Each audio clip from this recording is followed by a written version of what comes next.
कि महाराज नारद बाबा कहते हैं कि मानता हूं आप अपनी प्रजा को ही पुत्र के समान मानते हो, लेकिन अगर वो अत्याचार करे प्रजा के ऊपर तो पाप आपको भी लगेगा। ये बात राजा दशरथ के हृदय में चुभ गई और गुरुदेव के पास जाते हैं। दूसरा भाव है, एक बार की बात है, राजा दशरथ इंद्र के पास गए, इंद्रलोक मतलब स्वर्ग। देखो रघुकुल के राजाओं का स्वर्ग आना जाना लगा रहता था, सशरीर स्वर्ग चले जाते थे। तो राजा दशरथ भी स्वर्ग गए किसी काम से। तो उस समय इंद्र महाराज सभा में बैठे थे। आओ महाराज, आओ आओ, स्वागत है आपका। खूब स्वागत किया गया राजा दशरथ का, और अपने आधे सिंहासन पे इंद्र ने राजा दशरथ को बिठाया। और जब वापस गए राजा दशरथ, तो रास्ते में याद आया कि मेरी कोई बेसकीमती वस्तु वो राजा दशरथ वो इंद्रासन पे छूट गई है।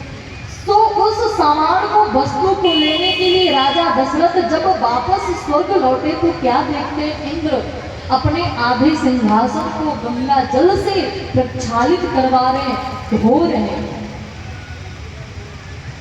अब राजा दशरथ को बहुत बुरा लगा और इंद्र से कहते हैं, मित्र अगर मैं इतना अपवित्र हूं तो पूरी सभा के बीच में मुझे अपने आधे सिंहासन पे बिठा लेते हो, और जब मैं चला जाता हूं तो पूरी सभा के बीच में अपने आधे सिंहासन को गंगा जल से प्रक्षालित करते हो, धोते हो।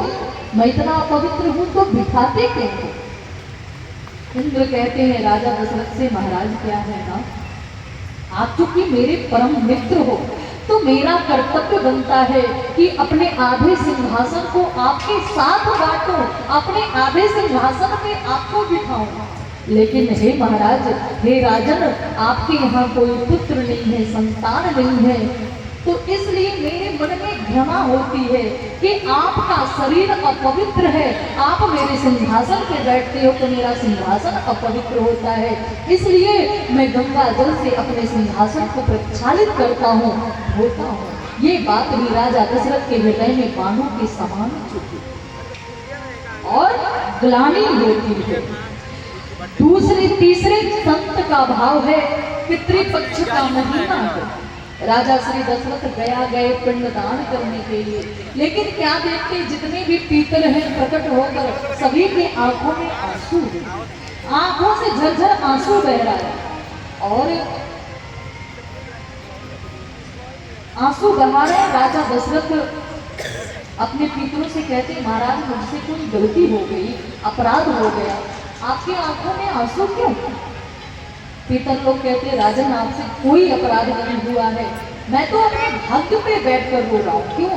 बोले जब तक आप जीवित हो तर्पण करने आते हो, जब आप मर जाओगे, आपकी मृत्यु हो जाएगी और अपने खानदान में, मेरे कुल में कोई भी नहीं है तर्पण के लिए, पानी पिलाने के लिए, तो हम तो आगे प्यासे ही बैठे रहेंगे। ये बात भी राजा दशरथ के हृदय में बाणों के समान चुभी। महाराज राजा दशरथ को ग्लानि होती है और गुरुदेव के पास जाते हैं। एक संत का भाव है कि एक बार वशिष्ठ जी सभा में बैठे थे और उनके पोता, नाती पोता जो कह लो, छोटा सा बालक आया और जोर जोर काकर कंठ से रोने लगा, चिल्ला चिल्ला कर रोने लगा। वशिष्ठ जी से राजा दशरथ कहते हैं, महाराज गुरुदेव ये बालक इतना रोता क्यों है? उसी समय राजा दशरथ से गुरुदेव वशिष्ठ जी कहते हैं, राजन ये मुझसे शिकायत कर रहा है कि अब तक आप इस कुल के कुल गुरुदेव थे, लेकिन आगे इस कुल में कोई संतान नहीं है, इस सिंहासन का उत्तराधिकारी कौन बनेगा और मैं किसका कुल गुरुदेव बनूंगा? ये मुझसे शिकायत कर रहा है। अब ये बात भी राजा दशरथ के हृदय में बाणों के समान चुभी। और देखो, पहले अपने यहाँ बहुत अच्छी व्यवस्था थी कि राजा के पास सारे लोग शिकायत ले लेकर जाते थे, प्रजा के लोग, यहाँ की दरबारी महारानी, सभी लोग अपनी शिकायत लेकर जाते थे। लेकिन जब राजा के ऊपर समस्या आन पड़ती थी तो राजा के ऊपर भी एक महाराजा का पद होता था।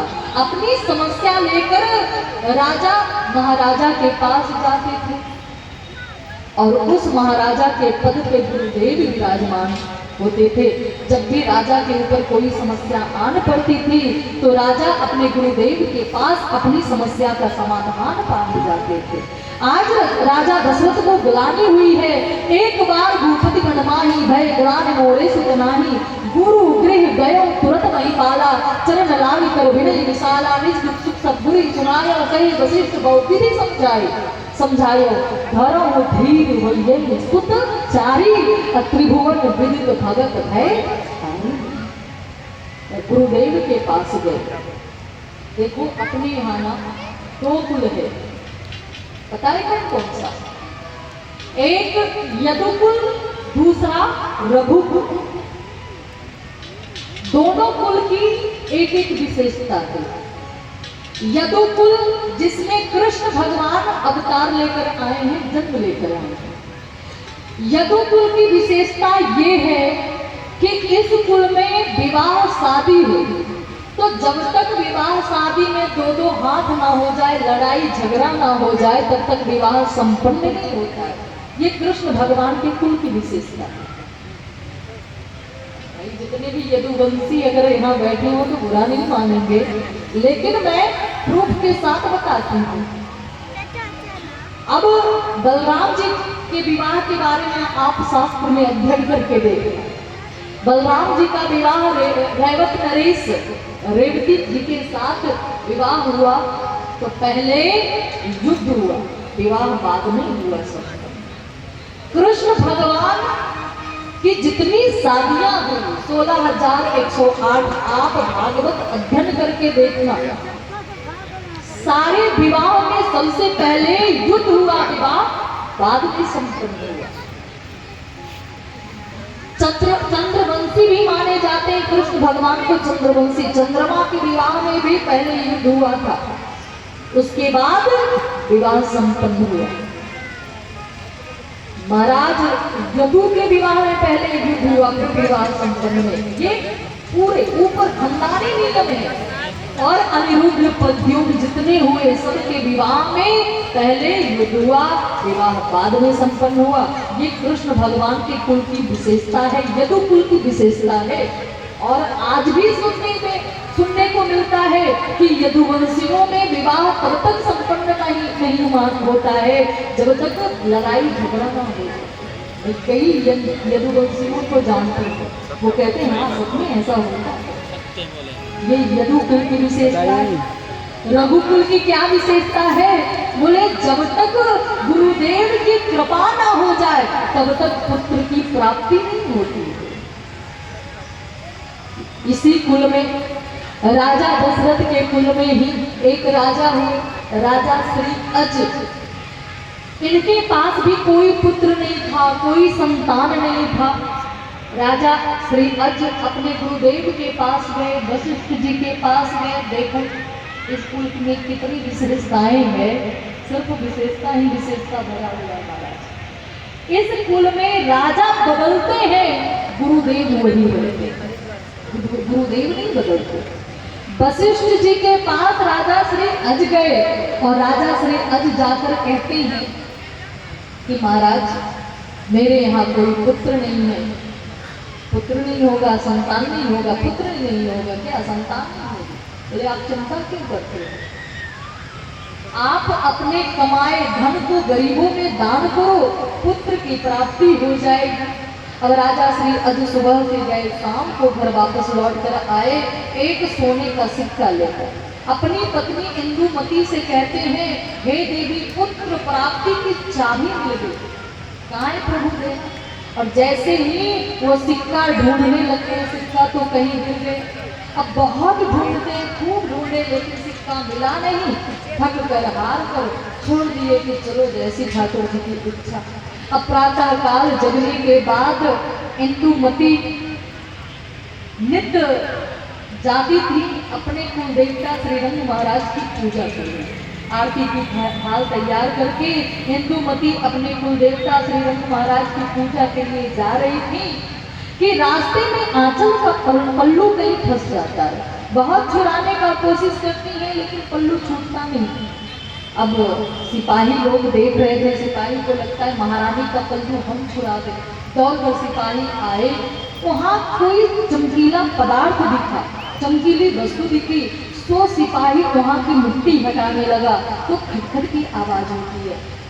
मिट्टी हटाते रहे, खटखट की आवाज होती रही और खोदते गए, मिट्टी खोदते बहुत खोदे तो एक रथ प्रकट हुआ।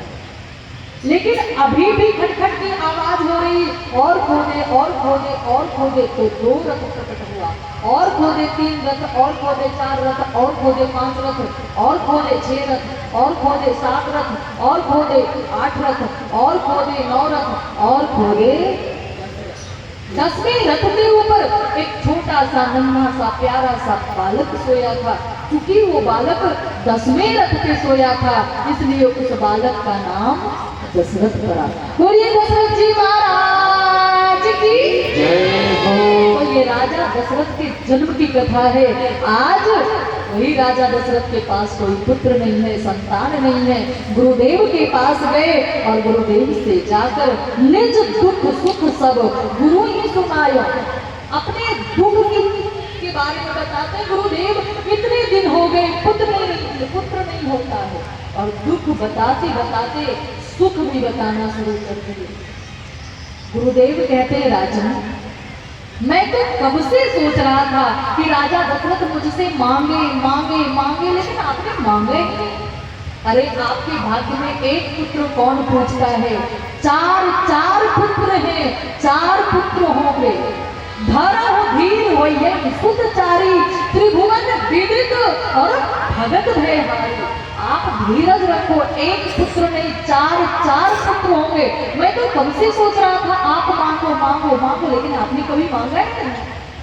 गुरुदेव पुत्र तो होंगे लेकिन सब मेरे अनुकूल होंगे ना। ऐसा नहीं कि प्रतिकूल चले जाए। अगर प्रतिकूल चले जाए तो उससे अच्छा मैं निपुणता नहीं चाहिए ऐसा पुत्र जो प्रतिकूल चला जाए। आजकल के लोगों से पूछो बेटे कितने, कहेंगे 4। क्या करते हैं? कहेंगे 2 हैं कस्टडी में और 2 हैं फरार। 2 को पुलिस पकड़ के ले गई है, 2 को रोज ढूंढने के लिए आती है। लेकिन राजा दशरथ पहले ही शर्त रख दिए, महाराज पुत्र मेरे अनुकूल हो तो पुत्र होने का आशीर्वाद देना, अगर अनुकूल नहीं हो तो उससे अच्छा मैं निपुणता ही सही हूँ। गुरुदेव कहते हैं ऐसा वैसा पुत्र नहीं होगा, त्रिभुवन विदित और भगत भयहारी। अपने भक्तों को सुख देने वाला, सारे संसार को सुख देने वाला, अपने भक्त के भय को हरण करने वाला, ऐसा वैसा पुत्र नहीं होगा। कैसे होगा महाराज? पुत्र तो होगा लेकिन होगा कैसे? बोले उसके लिए आपको यज्ञ करना तो होगा। आप यज्ञ करो। यज्ञ करो, कौन करेगा यज्ञ? कौन करवाएगा यज्ञ? आप करवाओगे? बोले सारा काम अपने गुरुदेव से करवा लोगे। तो आपके जो दामाद साहब हैं वो किस दिन काम आएंगे? अपने दामाद को बुलाए। और श्रृंगी ऋषि को बुलाया गया।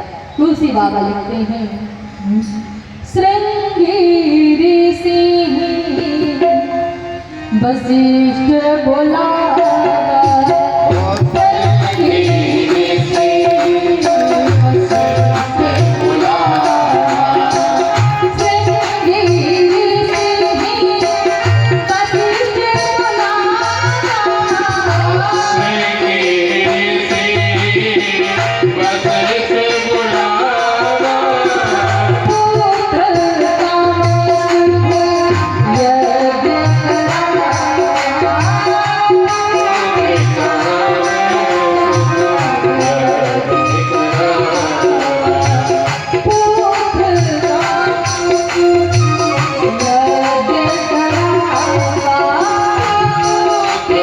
सा